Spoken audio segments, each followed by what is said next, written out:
This is Inside Indiana Business Radio for the morning of Friday, May 23rd, 2025. I'm Alex Brown. Just months after debuting a complete overhaul, the Indianapolis Motor Speedway Museum said Thursday it plans to spend $18 million to build a restoration and event facility on a parcel just a stone's throw away from the 2.5-mile oval track. The 60,000 square foot facility will house more than 150 vehicles from the museum's collection, as well as several bays for car restoration and detailing. Work on the facility is expected to start this summer and be complete by the end of 2026.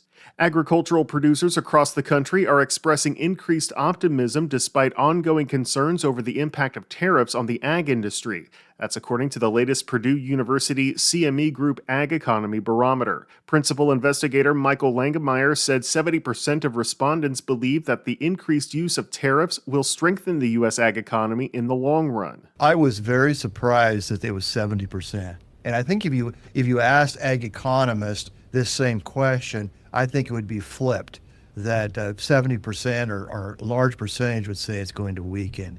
One of the reasons that economists would say that is when you have trade disputes like we're currently having, you worry about your long-run market share. It's not only do we drop this market share temporarily, how do you get it back? The barometer is calculated monthly from a telephone survey of 400 ag producers across the country.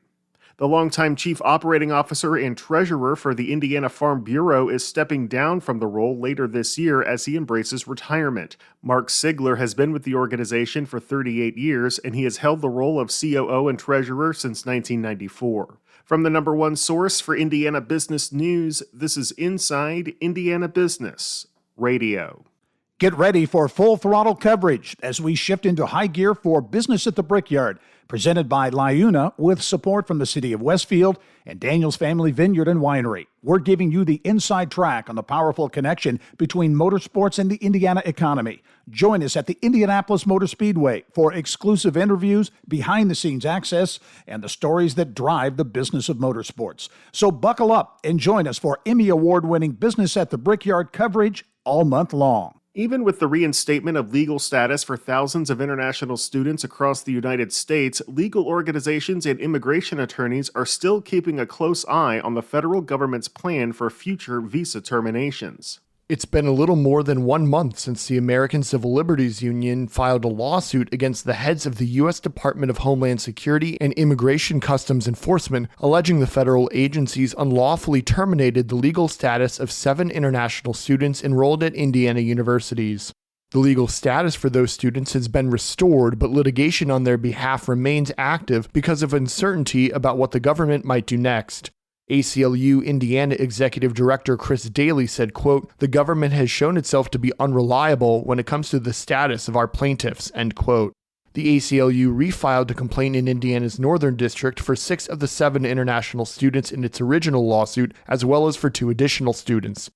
The plaintiffs in that lawsuit attend Purdue University, the University of Notre Dame, and Indiana Tech. An additional student who attends Indiana University, Indianapolis, and was named as plaintiff in the initial ACLU complaint also has a lawsuit pending in the Indiana Southern District. I'm Mark Mazurek for Inside Indiana Business Radio. Davies Community Hospital announced this week that it's closing down a health clinic in Jasper less than a year after the facility opened. In a press release, Davies said the clinic will close on May 30th. The hospital called the closure a strategic realignment. A spokesperson did not respond to an interview request from Inside Indiana Business on Thursday. The hospital said the closure won't impact any services, but patients will have to travel to other locations. Davies Community Hospital is based in Washington and is an affiliate of Ascension St. Vincent. The nonprofit system is active in the southeast portion of Indiana. Mom Water co-founders Jill and Bryce Morrison are this week's guests on the Business and Beyond podcast with Gary Dick, presented by PNC, a weekly conversation with high-profile Hoosiers in business, sports, and entertainment, and beyond. Available now from your favorite podcast provider. I'm Alex Brown for Inside Indiana Business Radio on Demand. Get ready for full throttle coverage as we shift into high gear for Business at the Brickyard, presented by LiUNA with support from the City of Westfield and Daniel's Family Vineyard and Winery. We're giving you the inside track on the powerful connection between motorsports and the Indiana economy. Join us at the Indianapolis Motor Speedway for exclusive interviews, behind-the-scenes access, and the stories that drive the business of motorsports. So buckle up and join us for Emmy Award-winning Business at the Brickyard coverage all month long.